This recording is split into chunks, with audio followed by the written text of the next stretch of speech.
Chapter 88မှာတော့ကျွန်တော်တို့က Ikaguri ကိုနှုတ်ဆက်ရင်းနဲ့အစားထိုးဝင်ရောက်လာတဲ့ Yukimiya ရဲ့ dribbling တွေကိုမြင်ရတော့မှာပါဒီလိုနဲ့ပဲ Western Mansion အတင်းရဲ့အနိုင်ရမယ့်လမ်းပေါက်ကိုယူဆောင်လာပေးမဲ့ Yukimiya ကွင်းထဲကိုအစားထိုးဝင်ရောက်ခဲ့ပြီးတော့ Yukimiya ရဲ့အကူအညီနဲ့ဆိုရင်ဘယ်ဘက်အချမ်းကိုအခက်အခဲမရှိထိုးပေါက်နိုင်မှာဖြစ်ပြီးတော့ကစားပွဲကိုအဆုံးသတ်ဖို့ Noah ကခန်းစစ်ကစားသမားအစားတိုက်စစ်ကစားသမားကိုထည့်လိုက်တာပဲဖြစ်ပါတယ်အောင်ပွဲရလဲပြီးတော့ဘယ်ရလက်ကိုမှမလိုချင်တဲ့ Isagi ကရုပ်ရည်ရှိထိုးပေါက်နိုင်မဲ့ကစားပုံတစ်ခုကိုဖန်တီးဖို့လိုအပ်ပြီးတော့ကစားပွဲကပြန်လည်စတင်ခဲ့ပါတယ်ခိုင်စာ Isagi Yukimiya ဆိုတဲ့တစ်ဖက်အတင်းကိုထိုးပေါက်မဲ့ကစားပုံတစ်ခုကိုဖန်တီးလိုက်နိုင်ပြီးတော့ Yukimiya သူ့ရဲ့ dribbling နဲ့တစ်ဖက်အတင်းရဲ့ခန်းစစ်ကိုထိုးပေါက်နေတဲ့အချိန်မှာခိုင်စာနဲ့ Isagi တို့ကတိတိကျကျမြန်မြန်ဆန်ဆန်နဲ့ကိုရနိုင်မဲ့တိုက်စစ်တစ်ခုကိုဖန်တီးတော့မှာပဲဖြစ်ပါတယ် Western Mansion ရဲ့လွတ်နေတဲ့ကောင်စိုးလေးတွေကိုခါရာဆူကစောင့်ကြည့်နေခဲ့ပြီးတော့ Western Mansion သတင်းလုံးကပူးပေါင်းနေတဲ့အချိန်မှာ Yukimiya ရဲ့ dribbling တွေကဘယ်လိုအခြေအနေမျိုးကနေမဆိုထိုးပေါက်လာနိုင်ပြီးတော့ပြီးပြည့်စုံတဲ့အရှင်းပြင်းဆက်တစ်ခုလို့ဖြစ်နေခဲ့ပါတယ်အဲ့ဒီအတွက်ကြောင့်ခါရာဆူက Yukimiya ဖြတ်ကျော်လာတဲ့အချိန်ကိုစောင့်ပြီးတော့ Yukimiya ကိုတားနိုင်ဖို့စီစဉ်နေခဲ့ပါတယ် Isagi စီကိုလူပေးမဲ့အထင်နဲ့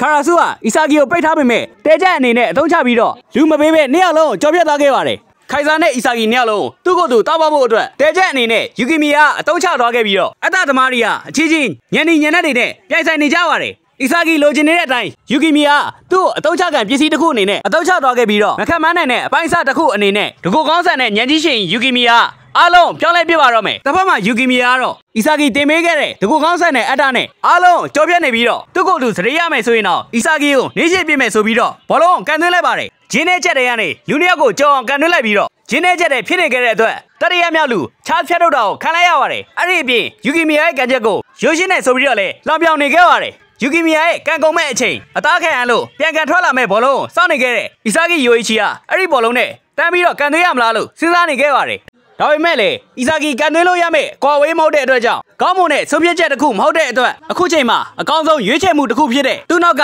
Nesco ရဲ့လူပြန်ပေးလိုက်ပြီးတော့1-2ကစားကွက်နဲ့ Nesco လူပေးနိုင်အောင်လို့ Isagi ကအရှိကိုဖောက်ထွက်သွားခဲ့ပါတယ်ဒါပေမဲ့လေ Nes ကခိုင်စာကိုပဲလူပေးချင်နေတဲ့အတွက်ကြောင့်ကြမ်းကြနေခဲ့တဲ့အချိန်မှာပဲခါရာဆူကဖျက်ထုတ်သွားခဲ့ပါတယ်ဘာမှဖြစ်ဖြစ်မြမြမလုပ်နိုင်တဲ့ Nes ကအခုအချိန်မှာသုံးစားမရဖြစ်နေခဲ့ပြီးအခုချိန်မှာ Nes ကသူ့ရဲ့ပတ်ဝန်းကျင်သူနဲ့ပတ်သက်နေသူတွေရဲ့ကြားမှာနောက်ကျကြံနေခဲ့ပြီပဲဖြစ်ပါတယ် Nes က Yukimiya ရဲ့အရင်ပုံစံလိုဖြစ်နေခဲ့ပြီးတော့မတူညီတာတော့ Nes ရဲ့အဲ့ဒါကဘယ်သူနဲ့မှဆက်ဆက်မနေတော့ပဲအတင်းကိုဖျက်ဆီးပြစ်နေတဲ့ကင်ဆာဆဲတစ်ခုလိုဖြစ်နေခဲ့ပါတယ်အခုချိန်မှာ Isagi နဲ့ခိုင်စာတို့ရဲ့တိုးတက်ပြောင်းလဲမှုတွေကိုလိုက်မမိနိုင်တဲ့သူတွေကချမ်းရင်ခံခဲ့ရမှာဖြစ်ပြီးတော့ဒီကစားပွဲကတဘာဝရွေးချယ်ထားတဲ့တေချင်းတရားရဲ့ကစားပွဲတစ်ခုပဲဖြစ်ပါတယ်တစ်ဖက်မှာလည်းခိုင်စာအသုံးမဝင်တော့တဲ့ Nes ကိုဘောလုံးဆက်မကန်တော့ဖို့ပြောနေခဲ့ပါတယ် Nes ကလည်းသူဘောလုံးကစားနေရတဲ့ရွေချက်ကခိုင်စာကိုကမ္ဘာအကောင်းဆုံးဖြစ်အောင်လုပ်ပေးဖို့အတွက်ဖြစ်တဲ့အတွက်ကြောင့်ဘောလုံးလက်မလျှော့နိုင်ဘူးလို့ပြောနေခဲ့ပါတယ်အဲ့ဒီချိန်မှာခိုင်စာက Nes ကိုဒီနေရာမှာဘာတွေဖြစ်နေလဲမခံစားဘူးလားသူတို့ရဲ့ဘဝတွေကိုယဉ်ပြီးတော့တောကတွေအတ္တတွေနဲ့တိုက်ပွဲဝင်နေတဲ့သူတွေကြားမှာ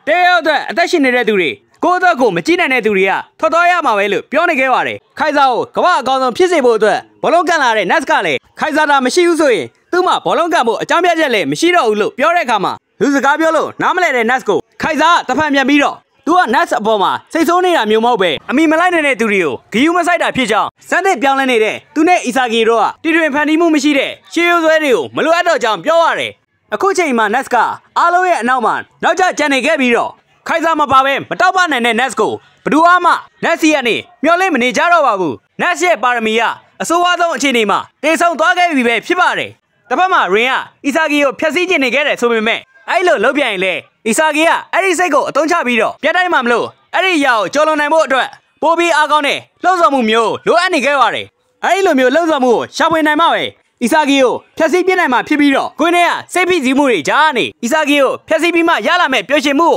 Rin ကရှာဖွေနေရင်းနဲ့လက်ပစ်ဘောကနေတဆင့်ကစားပွဲကပြန်လည်စတင်ခဲ့ပါတယ်လွတ်နေခဲ့တဲ့ Isagi ကိုတားဖို့ Rin ကရှေ့မှာရှိနေခဲ့ပြီးတော့ Isagi စီကိုအသိဇွတ်မဝင်တော့ပဲအကော်ဝေးတနေရာနေရုတ်တိရှိရှိနဲ့စောင့်ကြည့်နေပြီးတော့လူပေးလို့ရမယ့်လမ်းကြောင်းတွေကိုပိတ်ထားခဲ့တဲ့အတွက်ကြောင့် Isagi စီကိုလူပေးရမယ့်ခိုင်စာရဲ့ရွေးချယ်ချက်တွေကမရှိသလောက်ကိုနေပါသွားခဲ့ပြီးတော့အခုဆိုရင် PSG ရဲ့ပြစ်မှတ်ကခိုင်စာဖြစ်နေခဲ့ပါတယ်လူပေးဖို့အတွက်လမ်းကြောင်း Rachi Kyora တို့ကဖွင့်ပေးထားတယ်ဆိုပေမဲ့လူတွေက online ကျင်းလိုက်ကြီးရှိနေတဲ့အတွက်ကြောင့် Isagi ကတယောက်တည်းကျန်နေခဲ့ပါတယ်Rin ရဲ့အစီအစဉ်က Isagi နဲ့ခိုင်စာကိုခွဲပြီးတော့ Isagi ကိုအသုံးဝင်အောင်လုပ်ဖို့စီစဉ်ထားတယ်ဆိုပေမဲ့သူတို့နှစ်ယောက်ရဲ့အကြံဒီလိုမျိုးကွဲထွက်နေတဲ့အနေအထားမှာဂိုးရဖို့အတွက်အတူဆုံးလမ်းကိုဖန်တီးဖို့ဖြစ်ပြီးတော့အချင်းတွေဘယ်လိုပဲဖြစ်နေပါစေအကောင်းဆုံးဂိုးသိမ်းဆက်တွေဖြစ်နေတဲ့ Isagi နဲ့ခိုင်စာတို့ကအချင်းချင်းချိတ်ဆက်မိနေကြပြီးအားလုံးကခိုင်စာပေါ်မှာအာယုံဆိုင်နေခဲ့တဲ့အချိန်မှာအနေငယ်လေးပွင့်နေခဲ့တဲ့လမ်းကြောင်းတစ်ခုကခိုင်စာအတွက်လုံလောက်ခဲ့ပြီးတော့အားလုံးရဲ့ကြားကနေဖြတ်တိမ်ပေးလိုက်ပါတယ်ဘယ်သူမှမခက်မှန်းထားတဲ့ပုံစံတစ်ခုနဲ့အားလုံးလှည့်စားနိုင်လိုက်ပြီလို့ထင်ခဲ့ပေမဲ့ အဲ့လိုအချိန်ဆက်မျိုးဖျက်ဆီးဖို့အတွက်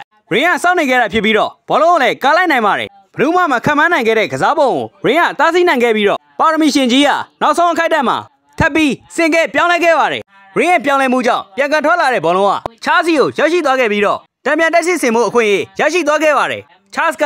ဘောလုံးအရှိကိုအချိန်ပြင်းပြင်းနဲ့ဖျက်တင်ပေးလိုက်ပြီးတော့တစ်ဖက်မှာအီဆာဂီကလည်းသူတို့ရဲ့ပူပေါင်းလှုပ်ဆောင်မှုကိုရင်တားနိုင်ခဲ့တာကိုမယုံနိုင်ဖြစ်နေခဲ့ပါတယ်အဲ့ဒီအချိန်မှာနောက်ကနေရင်ကအီဆာဂီရဲ့လုံနိုင်စွမ်းတွေအားလုံးကိုအုံနောက်ထဲမှာမှတ်ထားပြီးဖြစ်လို့အီဆာဂီရဲ့လုံနိုင်စွမ်းတွေက၄မီတာအကွာအဝေးကနေတားလို့ရနိုင်တယ်ဆိုတာကိုရင်ကရှာဖွေတွေ့ရှိသွားပြီးတော့ခိုင်ဆာနဲ့အီဆာဂီနှစ်ယောက်လုံးခွဲထားနိုင်လိုက်ပါတယ်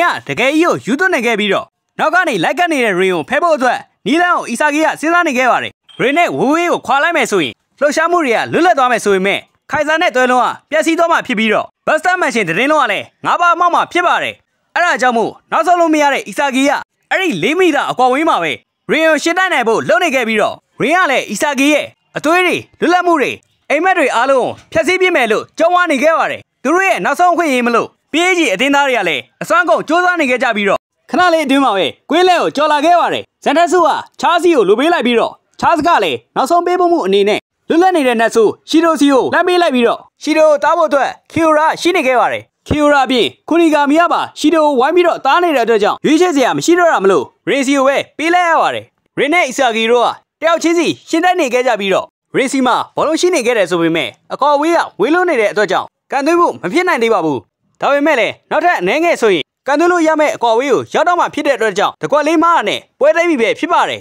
ရင်ရဲ့ဘေးမှာရှီဒိုကလွတ်နေခဲ့တယ်ဆိုပေမဲ့အီဆာဂီကိုဖျက်ဆီးကျင်နေတဲ့ရင်ကတော့အဲ့လိုလုံးဝမဟုတ်တဲ့အတွက်ကြောင့်ကြိုတင်နေခဲ့တဲ့အီဆာဂီကသူ့ကိုယ်သူတဲကြအနေနဲ့ထားပြီးတော့ကန်သွင်းလို့ရမယ့်အကော်ဝေးကိုမရောက်ခင်မှာခိုင်ဆာကိုတားခိုင်းလိုက်ပါတယ်ဒါပေမဲ့လည်းရင်ကတော့နည်းနည်းလေးတော့မတုံလို့ပဲအခုလိုအခိုက်အတန့်ကိုစောင့်နေခဲ့တဲ့ပုံစံနဲ့ခိုင်ဆာစီကိုဒဲအီပြေးဝင်သွားခဲ့ပြီးတော့ခိုင်ဆာကိုဖျက်ဆီးဖို့အတွက်လုပ်နေခဲ့ပါတယ်ခိုင်ဆာကိုဖျက်ဆီးပစ်ပြီးတော့သူ့ရဲ့စိတ်ချမ်းသာစရာအခိုက်အတန့်ကိုရင်ကရလိုက်ပြီလို့ထင်ထားပေမဲ့စိတ်မကောင်းစရာကတော့လက်ထိတ်ခက်ခန့်ထားရတဲ့အနေထားမှာတော့လူ၃ယောက်ကိုအမောက်သိမ်းပစ်ခဲ့တဲ့ခိုင်ဆာအောင်မှဘော်ရီချင်းတွားရှင်းမိခဲ့တာဖြစ်ပြီးတော့လေးဘော်တပတ်လက်ကန်ချက်နဲ့ခိုင်ဆာကရင်ကိုပြန်အနိုင်ယူပြီးတော့တားဆီးနိုင်ခဲ့ပါတယ်